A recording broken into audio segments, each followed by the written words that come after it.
नमस्कार। मैं भानु प्रकाश सिंह, प्रधानाचार्य जनता सहयोग इंटर कॉलेज मई खड़गपुर आजमगढ़। प्यारे बच्चों, संकट की इस घड़ी में हमें आशा है आप अपना पूर्ण सहयोग दे रहे होंगे, जिससे अपनों का बचाव करेंगे और अपने लोगों का बचाव करेंगे और देश का बचाव करेंगे। प्यारे बच्चों, आप इस देश की अमूल्य धरोहर हैं और एक जागरूक नागरिक की भांति कोविड-19 से उत्पन्न हुए खतरों को आप समझ रहे होंगे, भली भांति समझ रहे होंगे और एक जागरूक नागरिक की भांति उससे होने वाले संक्रमण के बचाव हेतु दिए गए निर्देशों का अनुपालन कर रहे होंगे।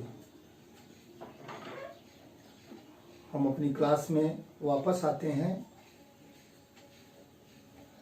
अब तक 13 वीडियो बनाए जा चुके हैं और मैटर आपके पास पर्याप्त हो गया होगा, इसलिए धीरे धीरे आगे बढ़ते हैं और किसी एक वीडियो में हम पुनः रिवीजन करेंगे। पिछले पढ़ाए गए टॉपिकों का, पाठों का हम पुनः उसको पुनरावृत्ति करेंगे। तो कल आपको पढ़ाया गया था कांच के आयताकार गुटके द्वारा प्रकाश का अपवर्तन।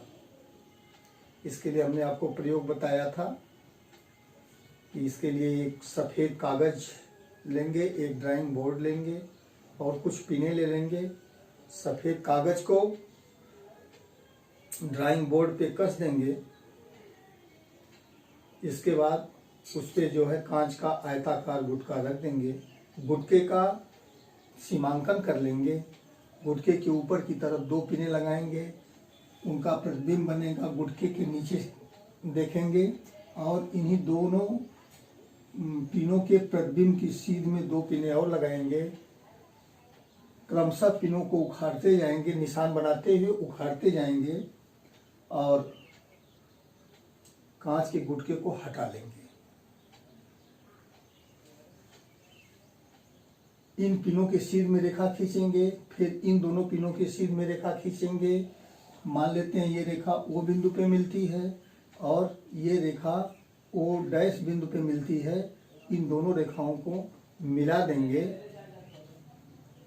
और अध्ययन करेंगे। ये जो चित्र बनेगा इस टाइप का बनेगा, इसका अध्ययन करेंगे तो हमें ये निष्कर्ष मिलता है कि अब देखिए,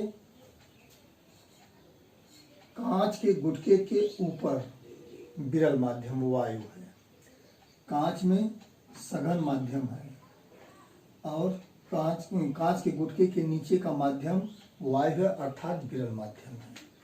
तो हम इस निष्कर्ष पे पहुंचेंगे कि जब प्रकाश किरणें विरल माध्यम से सघन माध्यम में जाती हैं तो अभिलंब की ओर झुक जाती हैं और इसके विपरीत जब प्रकाश की किरणें सघन माध्यम से विरल माध्यम में जाती हैं तो अभिलंब से दूर हट जाती हैं। ठीक है। इसके बाद अपवर्तन का कारण मात्र यही होता है कि प्रकाश की चाल अलग अलग माध्यमों में अलग अलग होती है। जैसे वायु में कुछ होती है, कांच में कुछ होती है, जल में कुछ होती है। तो प्रकाश की चाल जो होती है भिन्न भिन्न माध्यमों में भिन्न भिन्न होती है। इस कारण, और यही कारण जो है प्रकाश के अपवर्तन को उत्पन्न करता है। अपवर्तन का मतलब प्रकाश का अपने मार्ग से विचलित होना। ठीक है। अब इसके आगे बढ़ते हैं। अपवर्तन के नियम।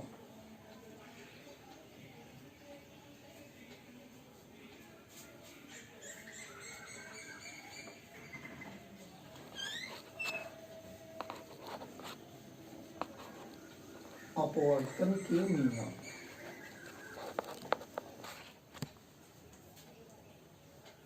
अपवर्तन के नियम, जैसे आपको परावर्तन के नियम पढ़ाया गया था, उसी तरह से अपवर्तन का नियम है। अपवर्तन के दो नियम होते हैं। प्रथम नियम क्या है?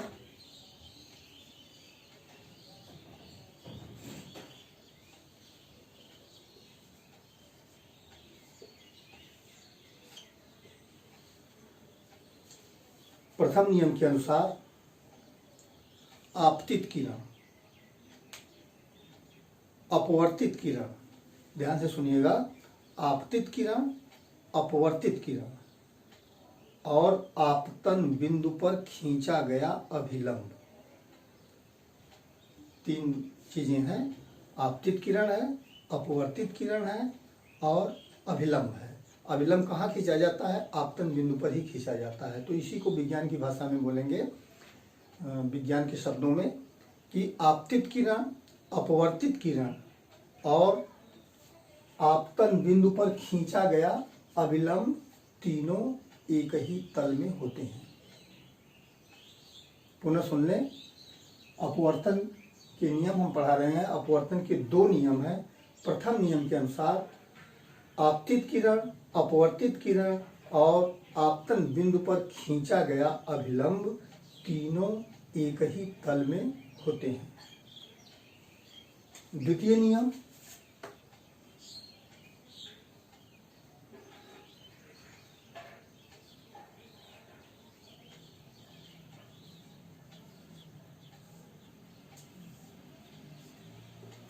द्वितीय नियम पढ़ाने से पहले हम आपको बता दें, गणित पढ़ते होंगे आप लोग, मैथमेटिक्स 8 में भी आ गया है। इसमें गणित का एक भाग होता है त्रिकोणमिति, और त्रिकोणमिति में किसी भी कोण के 6 अनुपात होते हैं। जैसे मान लेते हैं, और कोई कोण है, इसके 6 अनुपात होते हैं। और पहले को साइन कहा जाता है, साइन की हिंदी होती है ज्या। दूसरा होता है कास, तीसरा होता है टैन, और चौथा होता है सेक, पांचवा होता है कोसेक और छठवां होता है काट।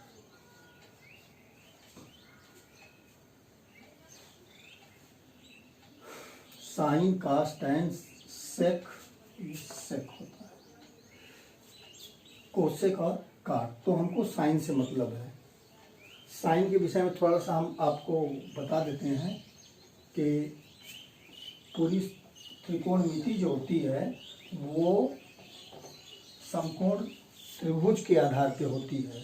समकोण त्रिभुज किसे कहते हैं, द्वितीय नियम के विषय में बता रहे हैं। इसको बताने के बाद इस टॉपिक पे हम आएंगे। तो समकोण त्रिभुज किसे कहते हैं? ऐसा त्रिभुज जिसका एक कोण 90 अंश का हो, उस त्रिभुज को हम समकोण त्रिभुज कहते हैं। ए बी सी।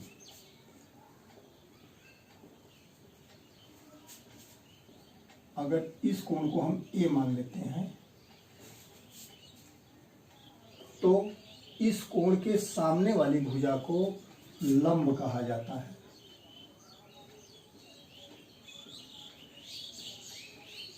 ठीक है।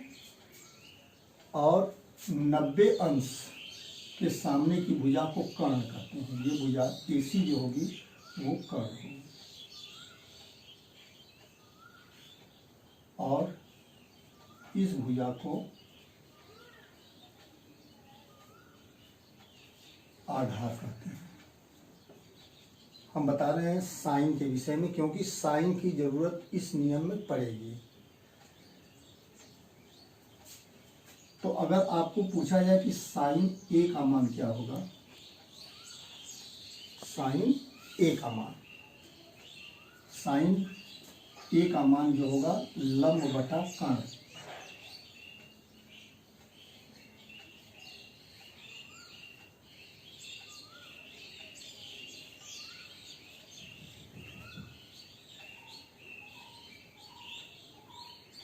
लंब जो है ए बी है और कर्ण जो है ए सी है। आशा है कि आपको साइन का मतलब समझ में आ गया होगा। उसी तरह से काश भी होता है, काश को आधार बटा कर्ण से प्रदर्शित किया जाता है, टैन को लंब बटे आधार से प्रदर्शित करते हैं, और साइन का उल्टा कोसेक होता है, काश का उल्टा सेक होता है और टैन का उल्टा काट होता है। तो ये अनुपात जो है उल्टे हो जाते हैं सेक कोसेक और काट में। तो हमको मतलब साइन से है। द्वितीय नियम हम बता रहे हैं कि इस नियम के अनुसार आपतन कोण के साइन में, साइन का मतलब ये, साइन की हिंदी भी हमने बताया था ज्या होती है।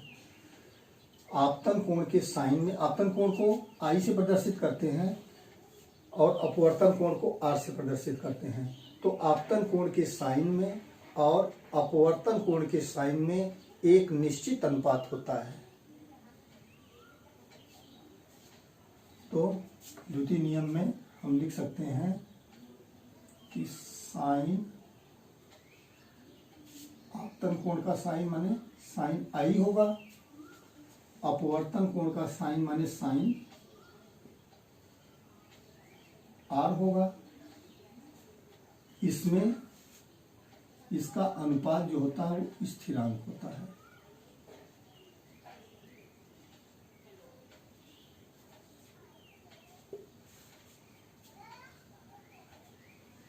यही द्वितीय नियम है। इसी को हमको वाक्य में कहना है कि इस नियम के अनुसार आपतन कोण के साइन और अपवर्तन कोण के साइन में एक स्थिरांक होता है और इस स्थिरांक को यन से प्रदर्शित करते हैं। साइन आई बटे साइन आर बराबर यन। यन को अपवर्तनांक भी कहा जाता है। अपवर्तनांक एक माध्यम के सापेक्ष दूसरे माध्यम का अपवर्तनांक भी कहा जाता है। तो पुनः समझ लें प्रथम नियम। अच्छा, इस नियम को स्नेल का नियम भी कहते हैं।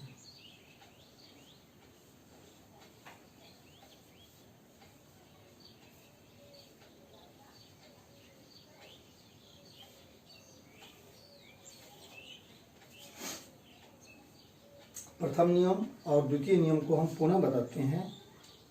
अपवर्तन के दो नियम हैं। प्रथम नियम, आपतित किरण, अपवर्तित किरण और आपतन बिंदु पर खींचा गया अभिलंब तीनों एक ही तल में होते हैं। द्वितीय नियम के अनुसार आपतन कोण के साइन, साइन कहिए या ज्या कहिए, साइन जो भी आपको सुविधानुसार अच्छा लगता हो, ज्या भी कहेंगे तो सही है, साइन कहेंगे तो भी सही है।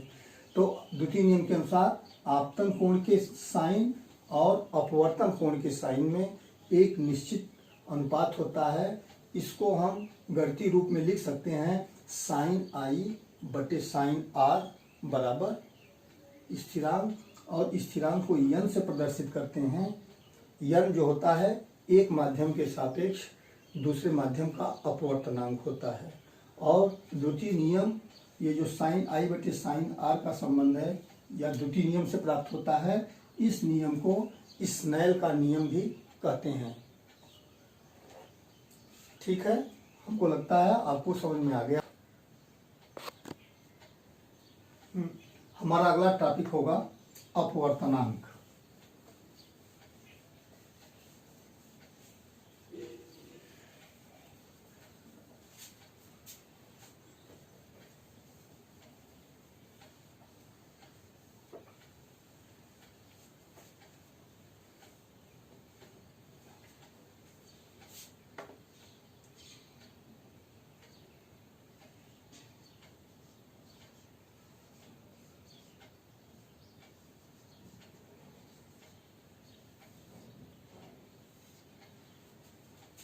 अपवर्तनांक रिफ्रैक्टिव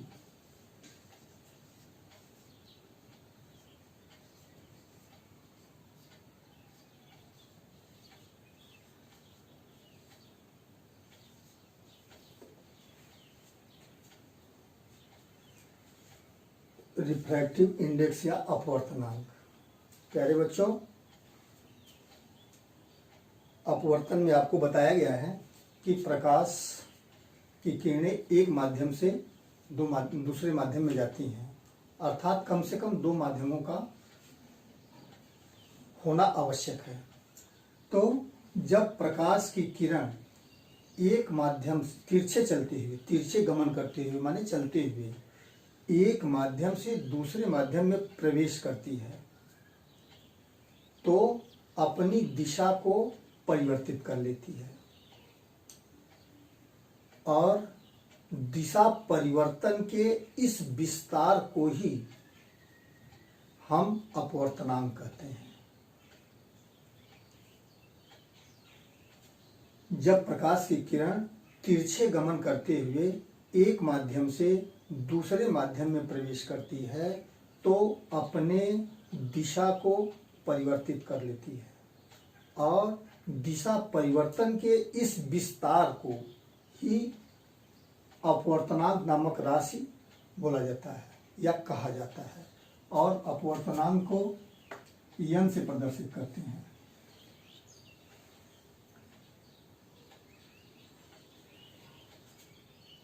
जैसे मान लेते हैं कि दो माध्यम है, माध्यम एक है और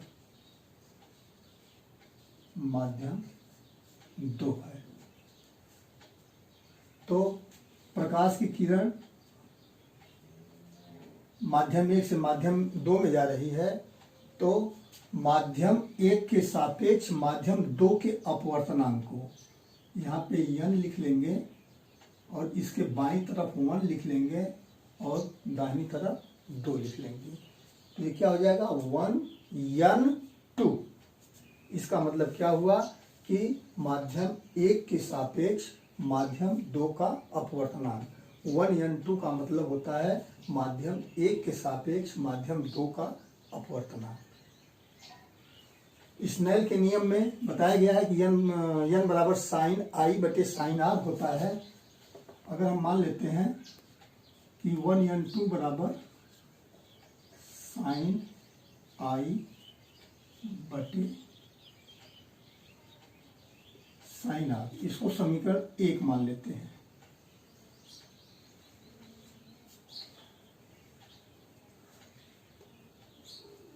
इसी को उल्टा करके लिख देते हैं 2n1। अगर इसको उल्टा करके लिखेंगे तो ये अनुपात भी उल्टा हो जाएगा, माने 2n1 बराबर हो जाएगा साइन आर बटे साइन आई। ये दूसरा समीकरण हो जाएगा। 2n1 का मतलब दूसरे माध्यम के सापेक्ष पहले माध्यम का अपवर्तनांक। अगर समीकरण एक को समीकरण दो में गुणा किया जाए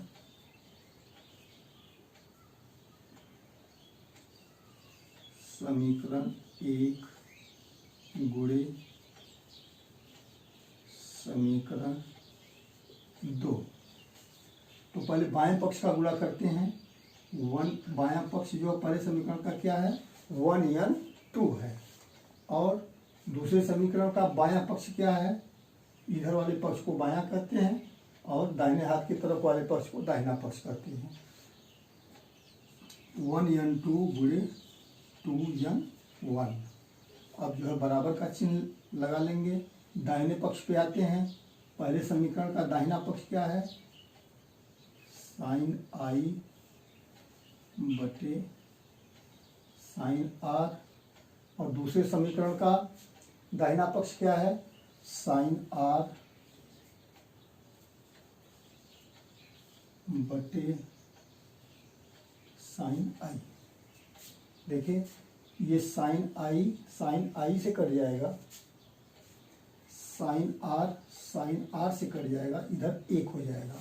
कहने का मतलब कि 1n2 गुणे इंटू 2n1 इक्वल टू 1।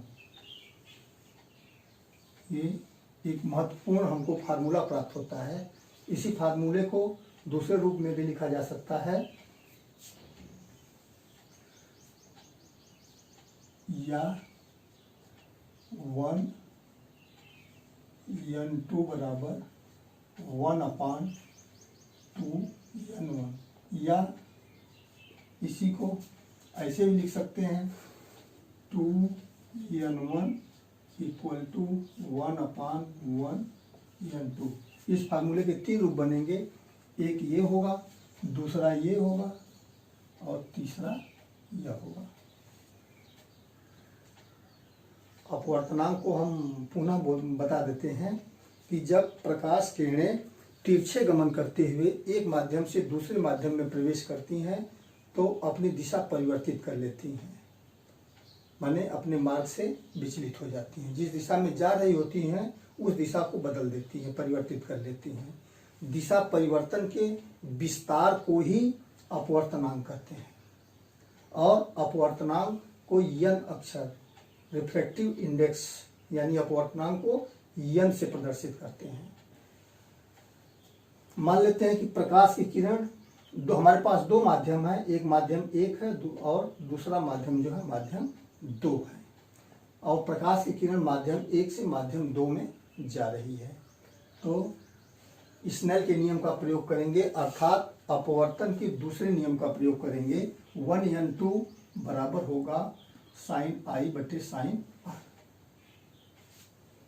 ठीक है। अगर प्रकाश की किरण जो है दूसरे माध्यम से पहले माध्यम में जा रही है तो यही समीकरण जो है ये उल्टा हो जाएगा, 2n1 equal to sine r upon sine I.